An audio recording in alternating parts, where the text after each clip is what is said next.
Hi, Trevor here, reflecting on life through music. Thank you for stopping by.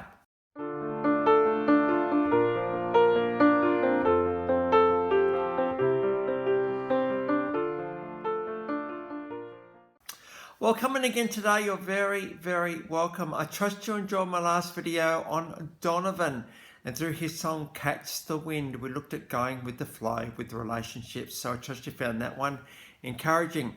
We're going from there to 1940 in Chicago. Now, this guy is a keyboard whiz, very, very influential in the world of keyboards. But he was started classically training, as most jazz pianists do. He was classically trained at the age of 7. And at the age of 11, he actually played a Mozart concerto with the Chicago Symphony Orchestra. So there we go. This guy was very much a child prodigy. And he did graduate from the actual Grimmel Community University with an electronic engineering degree and a music degree. The guy we're talking about is Herbie Hancock. Now, we'll get on to the song you have to talk about when you talk about Herbie Hancock in a minute. But in 1962, his first solo release, Taking Off. We've got a live version of him here talking a little bit about the song, how it was written, how it sort of transformed over the years, and it's called Watermelon Man. And it's great just to I think just get into the thinking behind this iconic composition of Herbie Hancock. So a live version of that one. 1964. He met Miles Davis, and his world kind of changed at this point. As we know, Miles Davis is considered one of the greatest trumpet players of all time. And the second great quintet that Herbie was part of is considered one of the greatest, finest jazz ensembles of all time. We've got a live version of these guys in action. Miles Davis just oozes class, absolutely. It was around that time, while he was with Miles Davis, that Herbie was sideman and recorded many sessions with the Blue Note label with many significant album artists at that point. And he did also put out 3 albums personally, and he started to get into soundtracks. It was a little bit later, Miles Davis was morphing into other things, and Herbie Hancock was starting to get to electronic music, absolutely. This then led to some more composing, and one of the shows, as I remember as a kid, Hey, it's Fat Albert. You would not get away with this. You would not get away with this show in this day and age, but there was just something fun and loving about this gang, the gang that used to do what they did. And of course, Bill Cosby was in there as well. Well, Herbie Hancock was involved in the soundtrack of that particular TV show. And I think I've got a really, really good clip below that just typifies the brilliance of this composition and just how it just captures the Fat Albert character. So I've got a TV clip below. We get to the early 1970s and the Mwandish era. A few more albums were released in this time, and the Herbie Hancock Sextet was formed.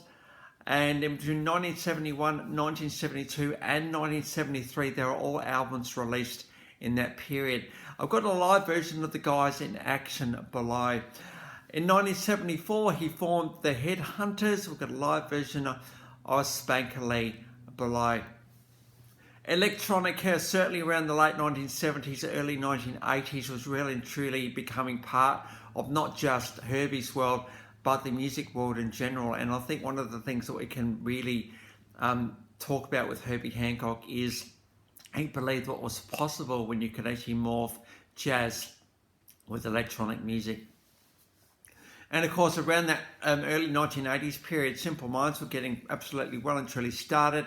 And he did contribute to the new Gold album, and the track Hunters and the Hunted. Well, now we've got a live version of Simple Minds below. I don't know whether Herbie's playing keyboards or not here, but I think what we can take away from here is just how his sound and his composition and his production of keyboards into Simple Minds, which has got an absolutely massive sound, just really added to their sound, absolutely. So I just have to get a live version of Hunter and the Hunter and the Hunted in there. In 1983, out came Rockit. Now, this particular song received a Grammy Award, and we got a live and official version of this one below. The official clip is pretty amazing and cool. It's all about where the future is lying, where it is now, what is possible, and where we're going with it. I think Rockit was just really significant for Herbie Hancock in many ways. Really what he was saying at this point is we're getting into the 1980s, and that is that, you know, synthesizers were becoming a bit of a thing. Well, more than a thing, they were pretty well taking over. Herbie thought, well, hey, you know what? There's nothing wrong with pushing the envelope. And I think the song Rockit really just typifies what Herbie was thinking, where he'd come from. There's certainly elements of jazz in this track, but also where we are heading. And that is, Rockit is all about, hey, let's just not hold nothing back. Let's really get into it. And as you watch the live version below, you just see there's just so much going on. There's early DJ stuff going on here and in here as well. And he really just fused so many different genres together with this particular song. Very significant in the scheme of things. The Grammy Awards actually acknowledged Herbie Hancock with a bit of a synthesizer jam with Thomas Dolby, Howard Jones and Stevie Wonder, all synthesizer keyboard maestros in their own right, with a bit of a four-person jam happening there. Really good to see Herbie with such greats, and of course Herbie is a great himself. In 1986, he did compose the soundtrack and was actually in as around midnight, and that particular score earned him an Oscar. So as well as the Academy Award, Academy Award, as well as that, he's also received 14 Grammy Awards and various other awards throughout his career. In 2010, he was awarded Alumni Achievement Award for his Grinnell College, where he got trained. 2011, UNESCO Goodwill Ambassador. 2013, he became a professor at the University of California, teaching at music. 2013, he was honored by the Kennedy Center. In 2015, received the honorary doctorate from the Washington University in St. Louis. 2018, honorary doctorate from the Rochester Polytechnic Institute. And in 2022, he actually did perform at Glastonbury, and we've got a live version of that particular performance below, going all the way back to Watermelon Man. Between 1962 and 2010, 41 releases, and he's also been involved in 11 movies. So Herbie Hancock well and truly has been influential in music, where music can go, what the possibility of it is, but also grounded in jazz roots has made him an absolute legend in music. So it's good to be able to give this guy a bit of a go today. I think the thing we can take out of Herbie Hancock's story is believing what's possible, applying what you know, and thinking, well, what about if I just twiddle this thing here and tweak that thing there? I might actually get something new. And I think this is all it takes sometimes for us to get into a new world, is what can we tweak? What can we change slightly?